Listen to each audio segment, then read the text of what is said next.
Good morning. Welcome back to the Namaste experience. This is going to be interesting.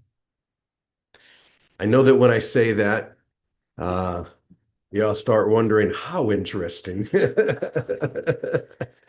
it can get real interesting in here. I would say on a scale of 1 to 10, about a 6. For some of you, this will be a surprise or very new, and others, it won't be a surprise at all. But I want to begin by going back in a thing that we call time and sharing something that will lead to this moment now. I was just looking back and I realized that it was 30 years ago this month, July and August, that I was in Croatia and had the experience that I wrote about in my first book, Emissary of Light, when I met these awakened, enlightened beings in the mountains of Bosnia and Croatia, known as the emissaries of light. And they had a message that they wanted to give to the world, which they broke down to 3 simple words. And here they are. You are ready. They were here to proclaim a level of readiness for us to step into our divine expression of grace. And I came back and ultimately wrote that book, and that was the launch of everything. So that was 30 years ago. I can't believe it. Vicki was there for the whole thing. She remembers it all. And it was also 25 years ago that something else rather incredible happened. It was the first time that I brought a group with me to visit Israel. I think it was my second time to Israel, but it was the first time that I brought a group. And I was joined by a lot of friends, one of whom was JM, or John Mark Hammer, who is also a well-known, we'll use the word channeling in different instances today. But I should say, and I've shared this before, my own understanding and experience of channeling is not what we often think. It's not that I become this passive vessel through which some entity, or however we want to describe that, then expresses itself. It's never what we think. What it really is, and this is what we do here every day, it is a joining. It is a communion. And JM knows that. He's had many experiences like that. And when we were in Israel together, what happened was that the tour was over. Most of the group had left. There were about 6 of us who remained. And uh, the first day that everyone had left, we said, one of our favorite places is the Dead Sea. Let's go down to the Dead Sea, which we did. And at the time, there was a particular resort there where there was a hot mineral spring that came out of the Dead Sea. And as you know, the Dead Sea has such a density of salt that you just kind of bob at the top, right? So to be there in this hot spring where you're in this beautiful, luxurious hot water and bobbing at the top, it was just marvelous. And I was in this one particular spring alone, and I remember so vividly while I was there, I was just in this state of euphoria and just so deep, relaxing, meditating, praying, when I looked out and I saw a man walking toward me, at least in my mind. And in fact, in that moment, I wasn't really sure if I was actually seeing this or if it was something deeper. But when this one came closer to me and I could see how he was dressed, and most of all, I could see his eyes. I could see the radiance of his eyes. I realized intuitively in that moment that this was Yeshua. Now, I say Yeshua instead of Jesus purposefully, because this was not this Anglicized or modernized character that many of us really have deep connection to. This was the real guy, the real experience. Yeshua, who walked this same earth, because this is right by the Qumran where the Essenes were, and he was, I'm sure, in this area often. So here it is. And I remember I had been considering working on a particular project. It wasn't coming together in my mind. And he looked down at me and in English of all languages said, "Would you like some help with this?" And I realized in that moment what my problem was because I was thinking, um, give me a minute, let me think about that. Do I really want some help? Or do I want to do it on my own? When I noticed that, I said immediately, yes, I need help. Please help me. And in that moment, it felt as if I was a computer and a program was suddenly downloaded into me. And what he said was, this is the art of spiritual peacemaking. This is an art, and it's within you now. And whenever you want to bring out one of these lessons, get into hot water just like you are right now. And it will be like clicking on a mouse. And that lesson will suddenly open. He said there will be 33 lessons, each one of them being exactly 999 words. And when you write these, it will not be you who is writing them, but it will be the Christ within you. So from that moment on, I did exactly that. Back in Ashland, where I was living at the time, we had a hot tub. So I would go into the hot tub. I would have my computer right next to me, and I would be there just meditating until I felt like a literal click inside my mind. And I would immediately get out of the hot tub, dry off, and I would just sit down at my computer and just start typing. It was a kind of channeling, a joining. And 75% of the time, I would look down, I would feel a stop, and then I would look down and I would look at the word count. 75% of the time, 999 words. The other times it'd be 998 or 996, and I would just add a the or an of or subtract. But it was spot on every time. And every time I would share these lessons, I began sharing them just through email, through my email list at that time 30 years ago. And the impact that they were having on so many thousands of people was so profound that we ultimately went and we collected them in this book, The Art of Spiritual Peacemaking, which was just an enormous experience for me. But as all books do, they come and go. They're popular and then they sit on the shelf. But what happened was a few years ago, well, what happened was someone actually emailed me. I don't even remember who. I'm not sure if I really knew this person, but they were just on fire with these 33 lessons that were in the art of spiritual peacemaking. And he suggested, why don't you republish a book? Call it the Yeshua Code. Because these lessons are so vital. Oh, that sounds like an interesting idea. So we very quickly came out with a new sort of reprint of those lessons called the Yeshua Code. And once again, it began to take root. But this was a few years ago, and the book was out and doing different things. And uh, it wasn't until very recently, especially here at Namaste Village, but other places like with Jay and Sarah and many other people who were discovering this material for the first time.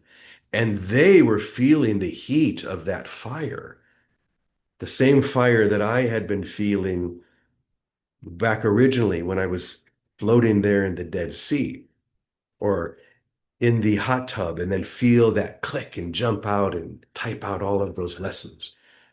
And I began to realize that there is a new expression, a new opportunity for these essential lessons to be expressed and experienced again. I remember when people like Jay were coming to me saying, "Oh, this isn't well, this is," and I thought, really? I mean, for me, it was like, well, that was 30 years ago. I've written so many other things since then. But there is a frequency that is woven into certain expressions of this grace. For example, for me, the highest frequency that I've ever experienced is A Course in Miracles. For me, the frequency, the energy that I find filling me and weaving through my life when I read the Course is so profound. And it was a miracle to hear that that frequency from the Yeshua code was still being expressed and felt. So this is all to explain that 2 nights ago, here we come. So 2 nights ago, in my on the deck of my apartment around the corner, I have a little inflatable bathtub. And as Penny Honey knows, I love to get in that bathtub and just soak. And so 2 nights ago, I was doing that. And I was in the bathtub when suddenly, what do I feel? Click. And whoa, what? It was that familiar feeling from 30 years ago. No, 25 years ago. And I just took a deep breath and welcomed that.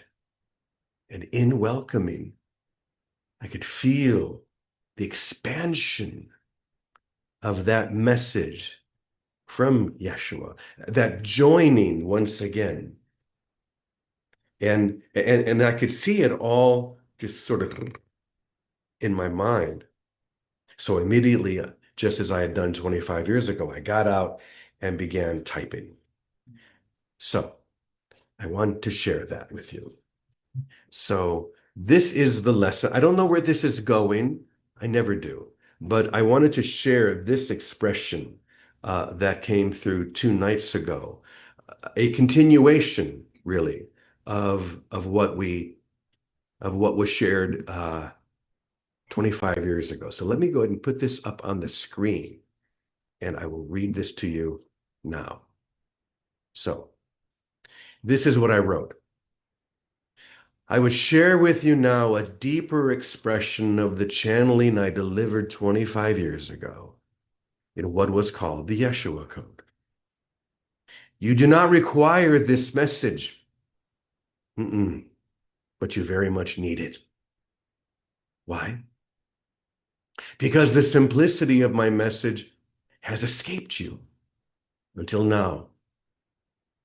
You have chosen a path you believed led to me, your Christ self, but which, in reality, led further into the shadow world you have claimed until now.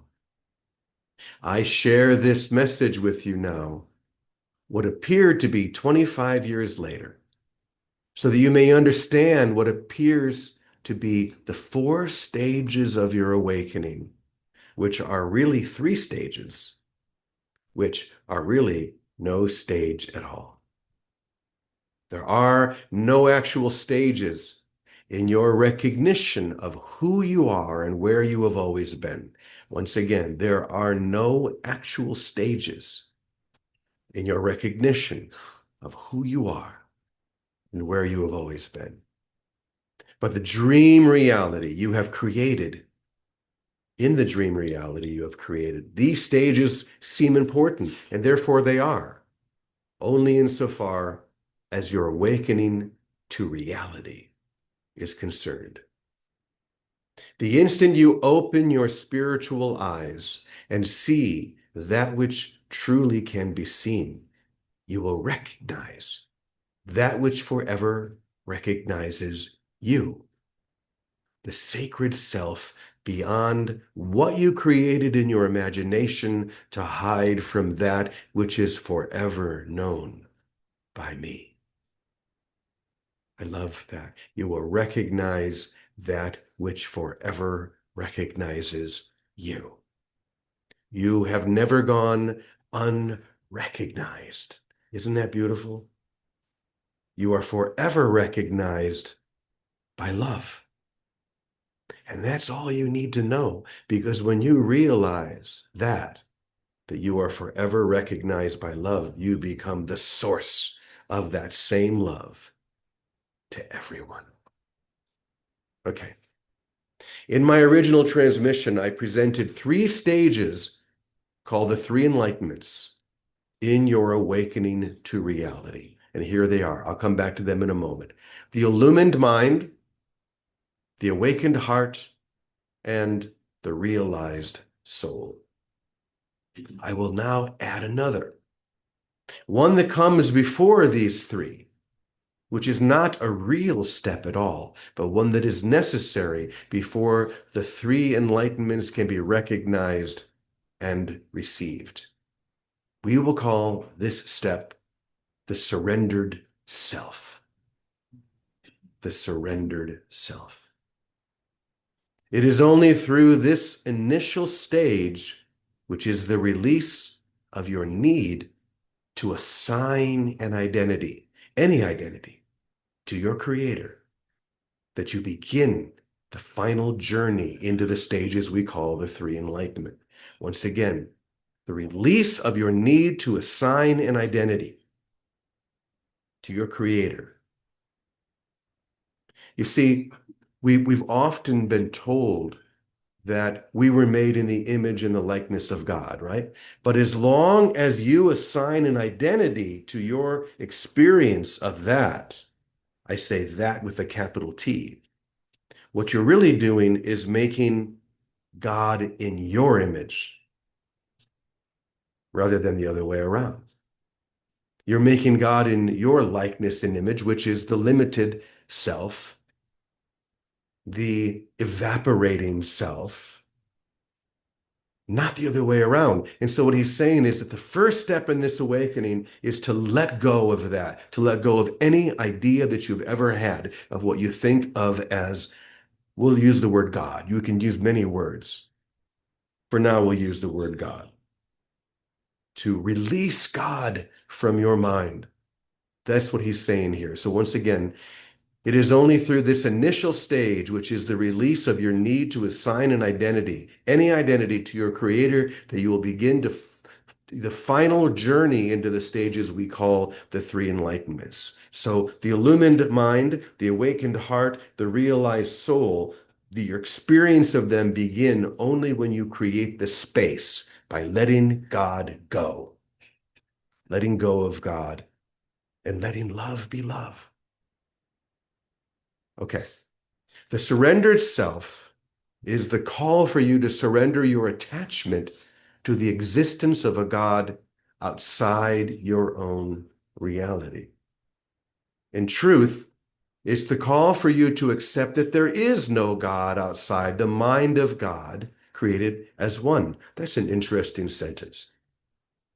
There is no God outside the mind of God, which is one, created as one. When this is accomplished, you will see what has forever been seen and know what has forever been known. This will never make sense to you in what you call your rational mind, which in reality is completely irrational, but makes total sense to the mind of God moving in and through you now. And that is why when you hear this and feel this frequency, when you feel this aliveness, something begins to happen inside you that you don't necessarily recognize, but you do fully recognize. Maybe you're feeling it right now. When you hear a pure, true expression of that sacred mind telling you who you are, what's really happening, where you've always been, something comes alive within you. That frequency takes hold. That's what he's describing now. It makes total sense to the mind of God moving in and through you now. So we will continue this dialogue as long as needed. So we'll see where that goes. I'll get in the bathtub tonight and let you know. Though there is no need within you other than the release of your need to separate yourself from the inseparable. Your need to separate yourself from the inseparable. That's what we've done. It's a need. It's an itch. It's something that we feel deep within, which has led to everything that we have experienced and what seems to be outside that grace, but which could never possibly be. And this is what Yeshua always means when he says, the world that you think you perceive is not a real world at all. It's all in your mind. Nothing I see means anything. I've given everything I see all the meaning that it has for me. And it's only when we let go of all of that and come with wholly empty hands, letting go of every idea you've ever had of what God is, who you are, and everything else, only then will this make total sense. So, once again, we'll see where this leads. I'll keep you posted. I'll get in the bathtub tonight and see if anything new happens. But it is thrilling for me to know that that original channeling. I told Jay last night, you better be here in the morning because you're gonna. It is the inspiration of those being inspired that inspires me. That's what put me back in the bathtub. That's what opened that door again. Because this is not over. It's never over. Grace is forever flowing like an infinite river moving into that infinite ocean of grace. So I just wanted to begin this with you today, and we'll see where it takes us. So, Vicki, you were there for this whole thing. You remember it all. What I do, advice Brother or James. information do you have that you would like to share? I just can't tell you. It just really fills my heart totally because I see where we've all come from and where we are now, not as pictures of books or centers or events, but as something lyrical, something like a song that's been singing us. It's a song that's been singing us. And really, it's been such a gift to be around all of us, around you, to see JM, to see David Hoffmeister, to see Lisa and Bill, see all of us in our daily life. Let this take hold in us and that and realize that today, not just one or two of us, but all of us together are living by this immediate revelation, and I don't know if that's the right word, but we are the book being revealed past what all of the teachings have been, all of them. We, in our day to day life of joining together, are the page of the new earth, the new heaven, the new book that is coming through you right now. And just like it's like the Star Wars, you got a preamble to what the book was. The preamble is in surrender, and I'm feeling and experiencing with all of us here. So I love this family. I love you all.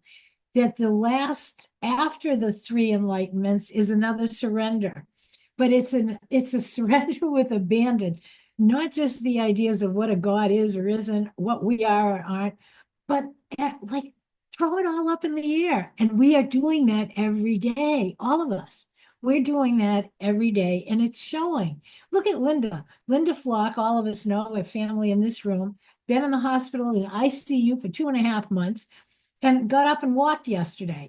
It's like all of a sudden she let everything go. Her hot tub was gratitude. We all have a way that's given us.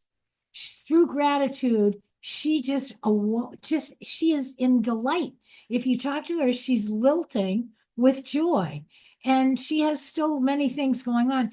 But there's a surrender and abandon. Like, who cares? It's like we belong to the one. We don't just belong to it in our head. It's visceral, like we can feel it. And the way that I feel or sense it most is lyrical. It's musical. It's why I love Chris's music and the dance. I love your songs, James, when you just pick up your little ukulele and start singing. It's in the breath, it's in the rhythm of it, because we're not linear, and we're finally getting that. We are we are musical. That's all I can say. Um, I I have witnessed all of it. That's all. And I'm I'm sorry, Vicki, continuing. we're laughing because just as you were saying that, someone's musical phone was going on. Oh, great confirmation. Thank Hearing you. Namaste. I want to say too, this is short family announcement. Today is the 50th day of the 50-day birthday party for the Course in Miracles that we've all been doing. And it's been a pray and play, joining and gathering, and it's really been a joy every day. And I really thank all you guys for coming every day. But it's a 50-day thank you to Jesus and to the Holy Spirit and to each one of us. And my heart is full because many brothers would like it to continue in a form that we don't know yet, but it's another example. It will unfold through us, through our joined listening, and we will move in recognition of that. So today is the last day, and I'm all ready with didn't make a birthday cake. I made baklava. Because I want to see Alan tomorrow, so I had to make him some. Then I made some for all my neighbors, so I could share a piece of birthday cake with everybody. Beautiful. So we are that unfolding. It's unfolding through that. There's a rhythm inside of us that finally we're playful enough to be effortless in, and let it be our ordinary breath. That this is what true being is. I don't even want to call it life here in time. It's what the truth is. And I thank you for putting this new book out, or these new pages, and sharing the experience with all of us. I love you. Thank Thank you you. so much, my dear. It's interesting, all of these um, significant numbers. This is the 50th anniversary from when A Course in Miracles was released and first published. The 25th and the 30th anniversary from when I first did the peace concert and went to Bosnia and Croatia and Assisi and all the places that I wrote about in Emissary of Light, and the 25th anniversary of the Jeshua code. So everything seems to be kind of rounding like a great wheel that is beginning to turn and take us where we've always been. So, Penny, come on up to the Calico Corner and let's wrap it up and send it home.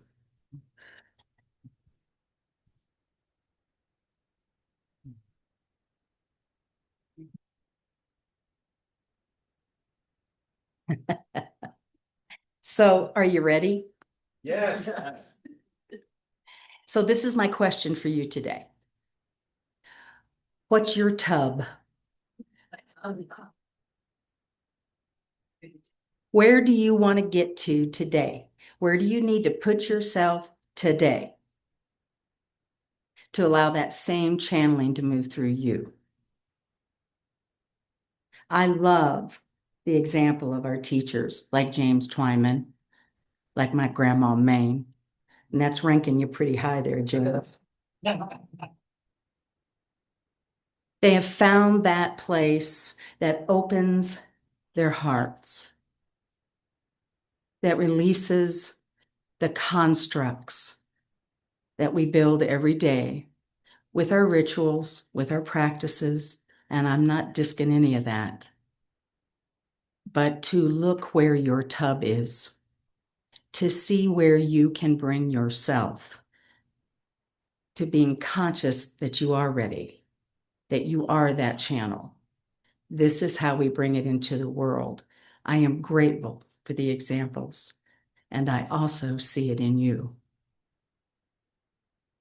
And I appreciate you reminding me of it. So find your tub.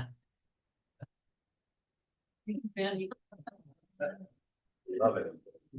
Thank you. Wow. Thank you so much, Vicki. Thank you so much for reminding us that we all have a tub out there somewhere. We just have to turn on the water and get into it. Get into the tub and then listen. And to that we say, Amen, Amen, Amen y punto. Have an amazing day. We love you all. And we'll see you tomorrow. We'll see what happens. Ciao.